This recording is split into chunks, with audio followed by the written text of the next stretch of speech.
Hi fellas and welcome to my gossips. عايشكوا جوه الغيامه بتاعه ابليس بيتعامل معاكم ازاي. فصباح الفل عليكم، انتوا طلعتوا كلاونز. المسلسل كله رسالات مشفره، الممثلين او المخرج او الناس دي ليهم اكل عيش برضه، فهم لو بينوها قوي ان هي ضد الناس اللي بتعمل صفقات مع الشيطان عيشهم هيتقطع يا جدعان بجد. لو انتوا جداد فهاي انا يارا.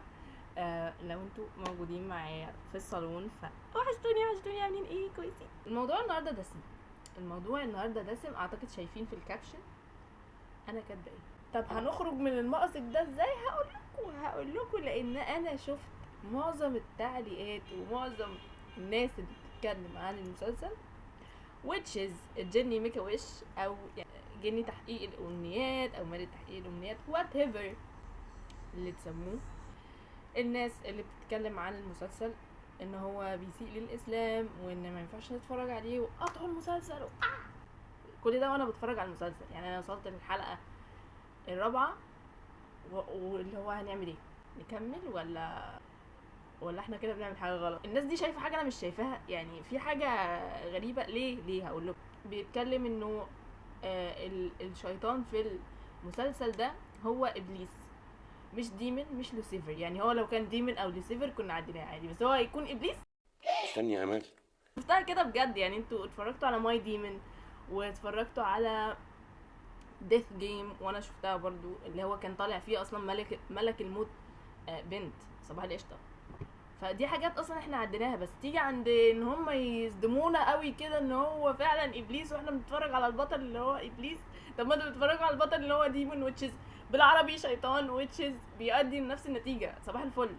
ده هو ازاي هيحب انسانه صباح القشطه؟ ماي ديمون حب انسان في ايه؟ فحسيت ان هو في تناقض، في حاجه غريبه. وانا من النوع اللي هو بيحب الحاجات الخيال العلمي، والموضوع شدني لان انا فهمت ان هو مش عن جني ومصباح، الموضوع اعمق من كده بكتير. بس الحمد لله يعني طلع نفس توقعاتي. فالفكره ان هو بيتكلم عن ابليس كشيطان وهو مش البطل ولا حاجه وطالع هيرو خالص، مش زي ما الناس بتقول لكم ان هو البطل واحنا هنحبه. طب ما هم مطلعين اللي بتحبه في المسلسل سايكو ما بتحسش بمشاعر. يعني انت لو يعني رومانتسايزد الابليس فانت سايكو زيها صباح القشطه. لان هم مش هيطلعوا حد عادي بيحب ابليس. ولما يعني لما جابوها في الماضي هو اللي حبها مش هي اللي حبته، فاهمين؟ وتشيزايا ما حبتوش، يعني هي ما لحقتش تحبه، يعني هي ماتت. في كلام في النص انا عايزه اقوله كله في الفيديو عشان اوضح لكم الفكره اكتر. وجايبين برضو المعركه اللي حصلت ما بين الملائكه والشيطان ساعه لما عصى امر ربنا، ودي حصلت. يعني هي دي حصلت صباح القشطه. اقروا شويه يا جماعه وتثقفوا كده وهتلاقوا الدنيا حصلت. طب هم ليه داخلين قوي وجايبينها من ناحيه العرب؟ لان اصلا في الدين المسيحي مش مذكور ان الشيطان خرج من الجنة علشان ما سجدش لآدم. فهم هيجيبوا الحبكة منين؟ ومين اللي عنده حبكة نكمل بيها المسلسل عشان نماتش الأحداث مع بعض؟ فاهمين؟ هي دي بقى الفكرة ان انا عايزة اوصلها، ان هم ماشيين بحبكتنا احنا عشان المسلسل يكمل، عشان نعرف الأحداث مترابطة مع بعض ازاي. فاهمين؟ المسلسل كأوفرول كقصة 1500 مليار من 10. انا ما حسيتش بلحظه ملل. كل الاحداث ماشيه تمام، كل الاحداث منطقيه، كل الاحداث زي ما توقعتها ويمكن احسن. ايه بقى الفكره يا اساسا؟ انا المسلسل ده الوحيد اللي هقول لكم عليه لحد اخره. خلاص انتوا خرجتوني عن شعوري. الكونتنت بتاعي بص، شايف في الحلقه السادسه، اخر الحلقه السادسه كده، انه الموضوع غير، في حاجه غلط. نكمل بقى. كل في الحلقه السادسه ده مش هو اللي كان معانا في اول الحلقات. في تناقض ولا هل هو تاب ولا ايه اللي حصل؟ انا مش فاهم. بيطلب الامنيات ده يا حياته بتتدمر، بالذات ان هو اناني، يا حياته بتتدمر يا في حد بيموت. المهم الامنيه ما بتكملش وبعد كده بيرجعوا زي ما هم عادي. في الحلقه السادسه هتكتشفوا ان اصلا في علاقه قديمه جمعت الاتنين دول ببعض. ان البنت اللي كان عندها 6 سنين او 9 سنين دي مش فاكره، واخوها كانوا يعني متاخدين اسرى المفروض من كوريو اللي هي كوريا حاليا اللي هي الامارات. في الرحله دي طلع عليهم ضباع، طلع على القافله كلها، فنضحي بمين؟ بالواد الصغير ده، نرميه الضباع ياكله. هي بقى اتضايقت وفي لحظتها طلع لها بقى اللي هو الشيطان، فقال لها انت ليكي 3 امنيات هحققهم لك، بس مفيش ان احنا نصحي الناس اللي ميته، وان احنا نروح المستقبل والحاجات دي. دول القاعدتين الوحيدين. فقالت انا عايزه اخويا يعيش حياه ابديه ما يحصلوش حاجه.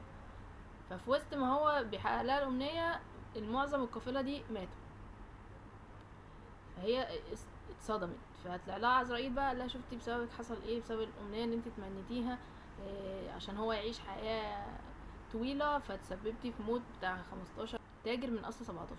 وهما بيكلموا راح واحد رقبته طايره قال لها 16. هي اتضايقت جدا ان هو ده اللي حصل بسببها، عشان تنجز حاجه انا لازم حاجه في المقابل. فراحت قالت للشيطان ده انا ما كنتش عايزه كده، انا كنت امنيتي عايزاها حاجه كويسه. قال لها مفيش امنيه كويسه. قالت له انا مش عايزه ده. فقال لها، فراح مسلط عليها بقى اللي هم الضباع دول، عضوها من وشها. ومعاه وحش اسطوري كده اللي هو الفهد، وانا كل ما بيطلع على الشاشه الفهد ده بحس ان هو في قوه في الموضوع. اخر حاجه بتقولها له ان انا امنيتي الاخيره ان انا وانت نتعاقب ايا كان العقاب، بس امنيتي الاخيره ان انا وانت هنتعاقب. دي اكتر حاجه منصفه. فبقى اتعصب بقى جدا، وانت ازاي واحده مخلوقه من طين عملنا الامنيه دي اللي انتي قلتيه ده، واتعصب جدا بقى وبتاع. فعزرائيل بقى واقف بيقول له شفت، هو ده اللي احنا كنا بنقولك عليه، ان هما في ناس فيهم نقيه. قالت له ما اعرفكش. هو لقاها فقيره وبتحاول تدور على شغل ليها، والناس يعني مش حابينها، وفي نفس الوقت هي مش لاقيه تاكل، وبتعطف على الناس اللي هم الشحاتين. فحس ان هي فيها روح نقيه. فحسيت ان هو مش حب على قد ما هو عايز يغويها تاني، ان هي يفسدها تاني، فاهمين؟ لان اكيد يعني الشيطان ما بيحبش حد، معروفه. بس هي الفكره كلها ان هم جايبين ان هم حبهم.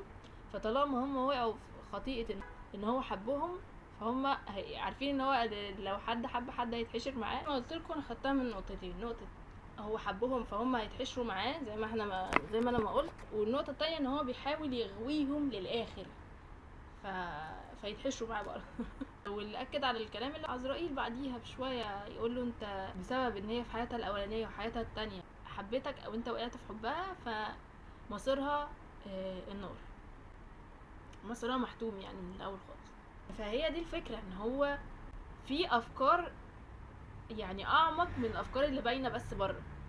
بالذات حتى لما هو بعدين البنت دي هتموت بسبب طمع البشر، يعني طمع البشر هيخليها تموت. هو حتى هيشاف لهم عن المصباح وقال لهم انتوا ليكوا 3 امنيات، بس بشرط امنيه واحده فيهم تبقى للبنت دي. يعني ادى فرصه لحد ان هو يبقى كويس، وده المفروض هو ما يعملوش. هو المفروض يدي فرص للناس ان هي تفسد او تبقى وحشه. هو بقى اللي كان هيخلي حد غير طبيعته ليه امنيه واحده كويسه. الواحد اللي خد المصباح ده اختار ان يبقى اختار الفلوس، ونسي بقى ان البنت دي موجوده اساسا. كل الامنيات راحت ان هو يبقى اغنى واحد في الدنيا. طبعا البنت ماتت، وهو بقى راح مموت مطالب اللي هو موت البنت دي، ودمر القريه وراح دفن البنت. ففي ساعتها بقى وهو بيدفن البنت دي قال انا قابل باي عقاب. هي كانت قالت عليه، لان انتوا لو فاكرين هي قالت ان انا وانت نتعاقب. فقال ان انا قابل باي عقاب. ده هيبين لنا بقى ان هو ليه في اول المسلسل كان باين ان هو لذيذ ومش ده الشيطان اللي احنا عارفينه. لان هو قال له حتى غروري خده مني، يعني غروره يتاخد. الذهب حتى اللي كان موجود معاه في المصباح ما بقاش موجود حتى. يعني لو انتوا قارنتوا ما بين الحلقه ال 12 شكل المصباح كان عامل ازاي، وبين الحلقات اللي هي اللي في الاول دي اللي هي المفروض بعد 983 سنه حاجه كده، فالمصباح ما كانش فيه غير كنبه.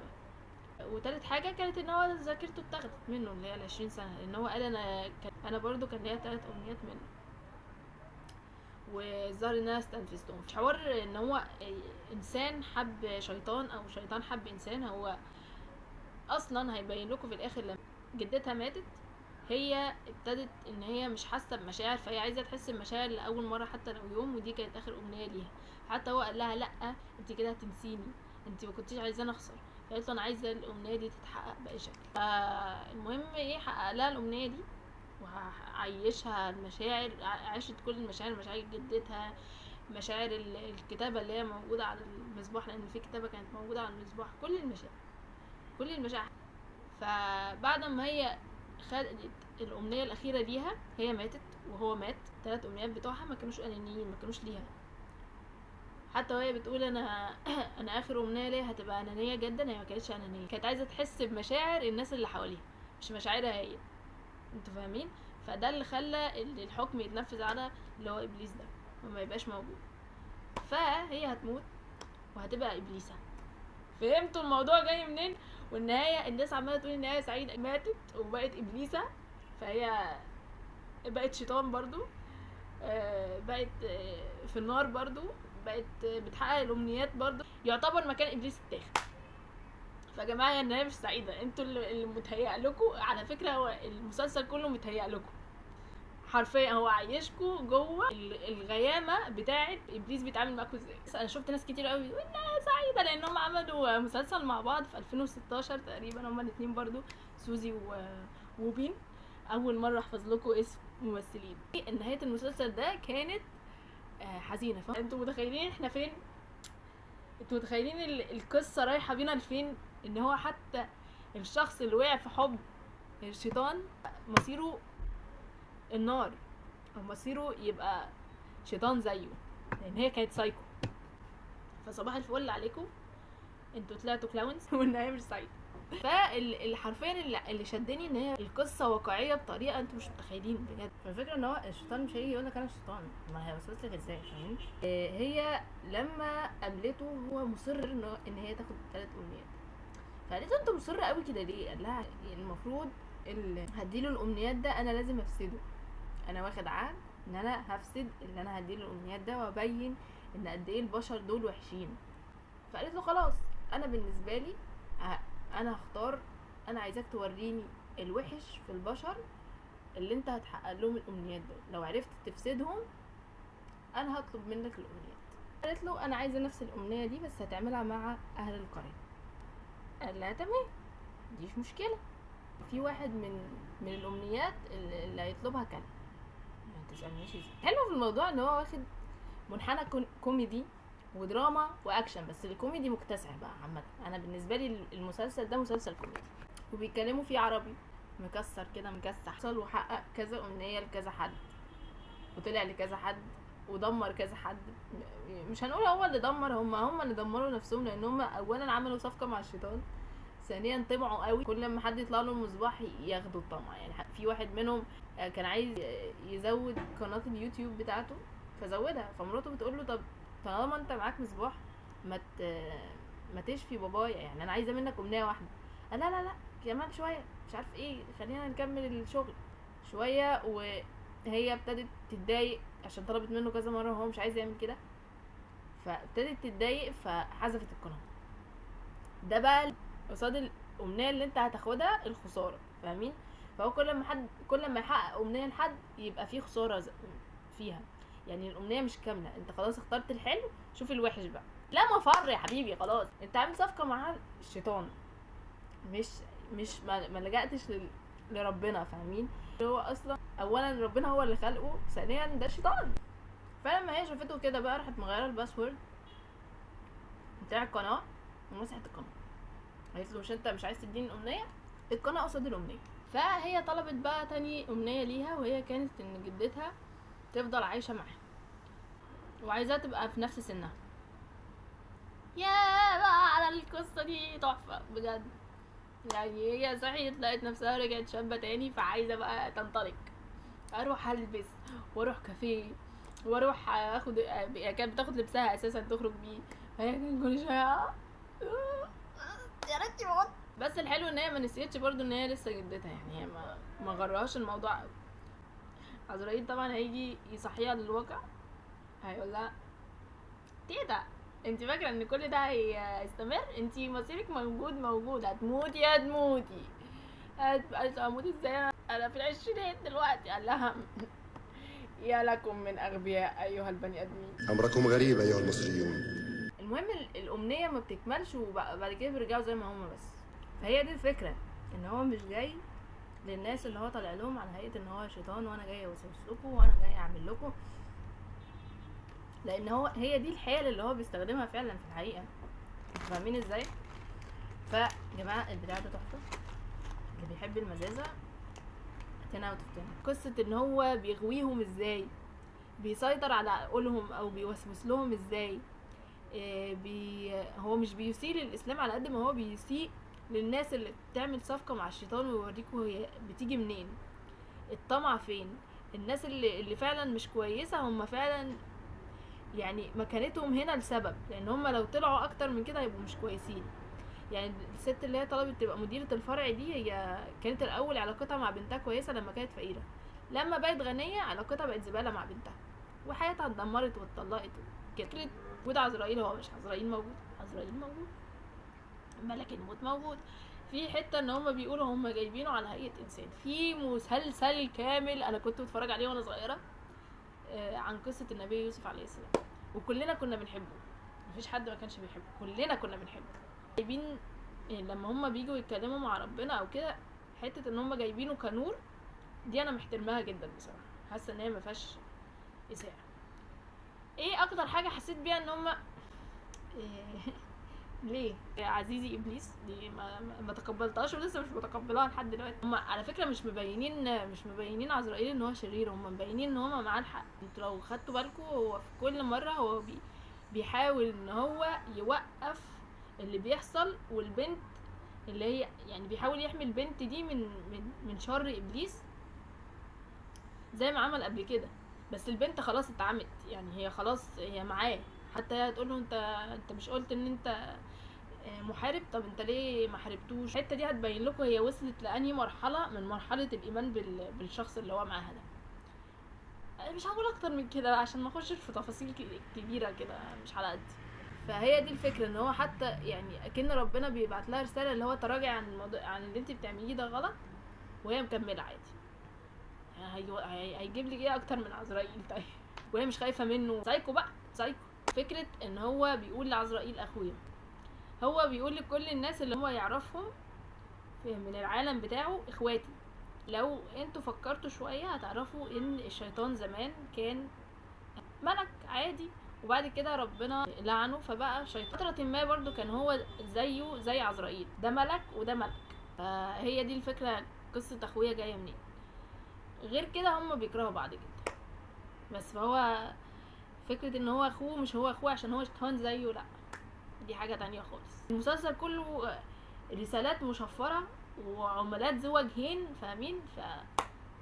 بس فحبيت اوضح بس الشق اللي انا شايفاه، والمسلسل كان رايح على فين. اتفرجت اتبسطت، هو كوميدي تلاقي، دراما تلاقي، اكشن تلاقي. ذات الحبكة بتاعت شادي وخالد دول كانت تحفة بصراحة. قعدنا فترة على بال ما فهمنا هما مين، بس لا حبيت. هو مش لكل الاعمار، مش كل الناس هتفهم الفكرة دي، مش كل الناس يعني حتى الكبار نفسهم مش فاهمينها. اللي هيتعمق لحد الاخر ونفسه هيبقى طويل لحد الاخر هيفهم ايه مترابط مع مين.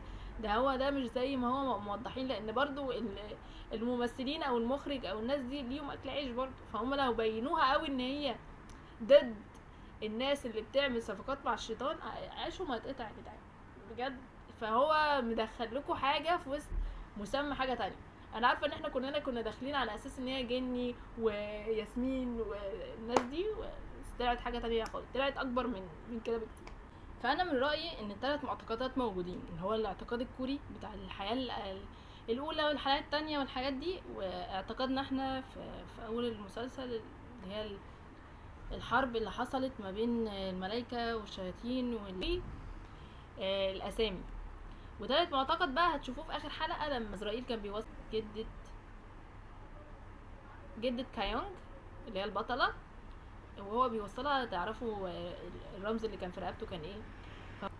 فهي الفكره مش قصه دين معين على قد ما هي حبكه للمسلسل، بس ده استنتاجي. يعني هل انا بقول لكم يعني لازم تروحوا تتفرجوا عليه؟ لا يا جدعان، اللي حاسس ان هو الموضوع مضايقه فما يتفرجش. اللي حاسس ان هو عادي هناخدها زي ماي ديمونز، زي ديث جيم، زي مثلا 990 تيلد فوكس، زي اللي هو بتاع 9 تيلد فوكس انا حرفيا انا كنت في نص المسلسل ده ورحت اتفرجت على المسلسل اللي هو بتاع جيني ميكا وش.